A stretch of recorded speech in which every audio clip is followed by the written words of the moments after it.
નમસ્તે મિત્રો, અમારી ચેનલમાં તમારું સ્વાગત છે। આજે આપણે બનાવીશું અડદિયા પાક। તો આપણે અડદિયા પાક એવો બનાવવાનો છે કે આપણે બીપીની તકલીફ હોય એમના માટે તલના તેલમાં બનાવીશું। તો આજે આપણે અડદિયા પાક બનાવીએ। તો ચલો આપણે સ્ટાર્ટ કરીએ। તો એના માટે આ 250 ગ્રામ અડદનો લોટ આપણે તલના તેલમાં શેકી લીધો છે અને એમાં આ 250 મેથી નાખીશું અને કાજુ બદામ અને આ ટોપરું છે, બધું 250 ગ્રામ છે। તો આજે આપણે બનાવવાનું સ્ટાર્ટ કરીશું। તો આપણે આ એક મોટું વાસણ લઈ લીધું છે અને એમાં આ 500 ગ્રામ જેટલો ગોળ લઈ લીધો છે। તો એ ગોળને આપણે હવે તલના તેલમાં કરીશું। બીપીની તકલીફ હોય એમના માટે ઘી ના ખાઈ શકે એ લોકો, એટલે આપણે તલના તેલમાં બનાવીશું। આ છે તલનું તેલ, તો આપણે એને અંદર નાખીશું।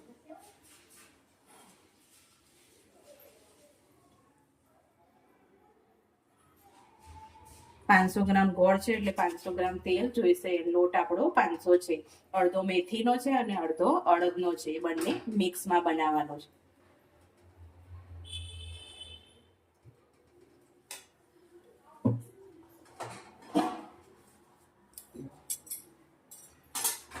અને આ રીતે તલના તેલમાં થોડા અડદના લોટને શેકી લીધો છે, એટલે અડદનો કાચો ટેસ્ટ ના આવે।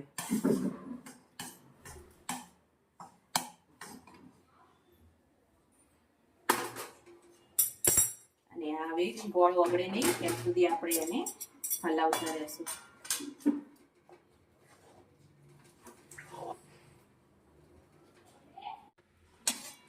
તો આપણો આ ગોળ એવો ઓગળીને તૈયાર થઈ ગયો છે। તો આપણે આમાં નાખીશું હવે લોટ શેક્યો હતો એ લોટને બધું એડ કરીશું હવે અંદર। હવે આમાં મેં લઈ લીધું છે, આ છે ખસખસ, ગંઠોરા પાવડર, સૂંઠ પાવડર, છીણેલું ટોપરું, કાજુ અને બદામ અને આ મેથીનો લોટ છે। તો આપણે થોડો આમાં મેથીનો લોટ નાખીશું અંદર, તો એના કારણે ઢીચણને કમરને એવા દુખાવો થતો હોય તો એ ના થાય। તમે મેથી ગમે તે ગુંદ સાથે પણ અને અડદના પાક સાથે પણ મેથી લઈ શકો છો જોડે। તો આપણે હવે નાખીશું આમાં પહેલા મેથીનો પાવડર નાખીશું। મેથીનો પાવડર પહેલા નાખવાથી તો મેથી અંદર થોડી એ થઈ જાય, શેકાઈ જાય થોડો લોટ એવો।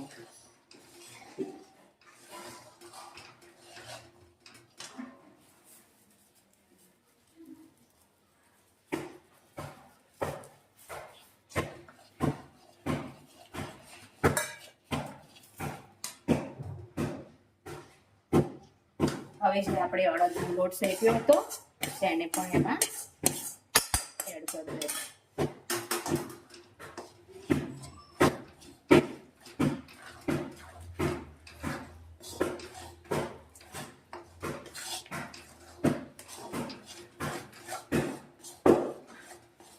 આપણે એને થોડી વાર હલાવતા રહેશું। લોટ હોય એટલે લોટમાં ગાંઠ ને એવું ના પડે, એટલે એના માટે એને થોડી વાર આપણે હલાવતા રહેશું।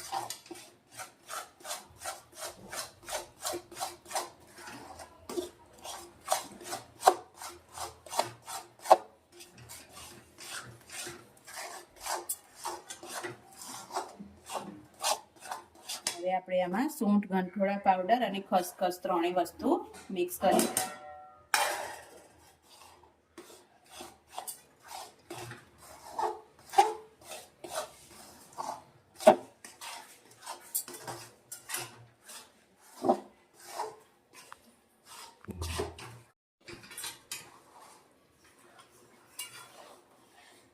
હવે એમાં દળેલું ટોપરું,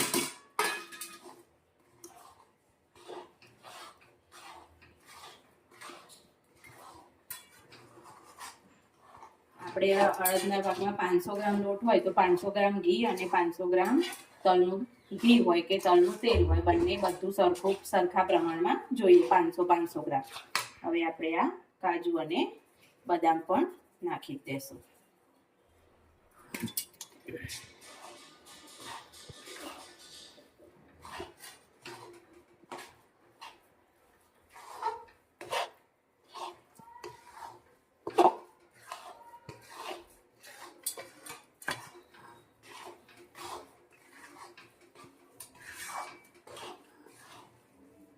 મસ્ત એવો આપણો અડદ પાક તૈયાર થઈ ગયો છે.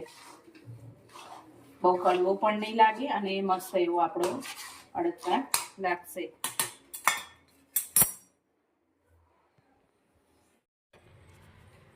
તો આપણો આ અડદ પાક તૈયાર છે. હવે આપણે આને થાળીમાં ઠારી લેશું મસ્ત એવો. આપણે આને આમાં બધો થાળીમાં ઠારી લેશું.